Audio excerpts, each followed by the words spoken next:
Now, India says it has conducted air raids in Pakistan-administered Kashmir in a major escalation of tension. One government minister says the target had been terrorist camps. A Pakistani military spokesman says that its air force has responded, but there have been no casualties. Now, both governments are said to be holding separate emergency meetings. The raids come 12 days now after a suicide attack in Indian-administered Kashmir, which killed 40 Indian troops. Well, let's speak to our correspondent in Mumbai, Yogita Limay. Yogita, obviously this points to further tensions, we get that, but conflicting stories as to exactly what's happened here. That's right. In the past hour, we've had the Indian Foreign Secretary come out and give a statement, and he says that these airstrikes were specifically targeted at training camps of the militant group Jaish-e-Mohammed. This is the outfit that claimed responsibility for the February 14th attack in Indian-administered Kashmir that killed 40 soldiers. What the Indian Foreign Secretary is saying that it was only the camps of this particular group that were specifically targeted, and that the selection of the targets was done in a way that it avoided civilian casualties.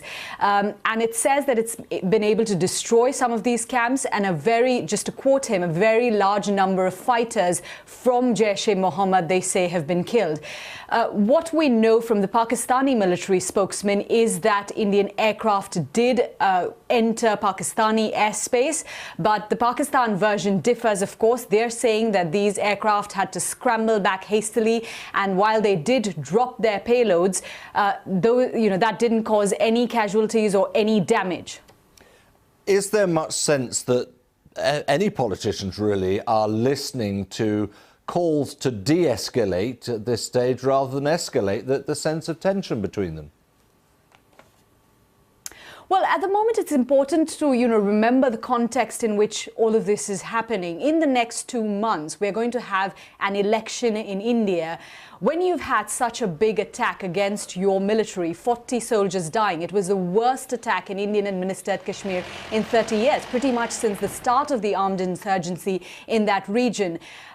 The sentiment, especially among the people here, has been that, India should seek revenge. And so the government has been under pressure to act. And that's why we're seeing now military action taking, from the Indian side.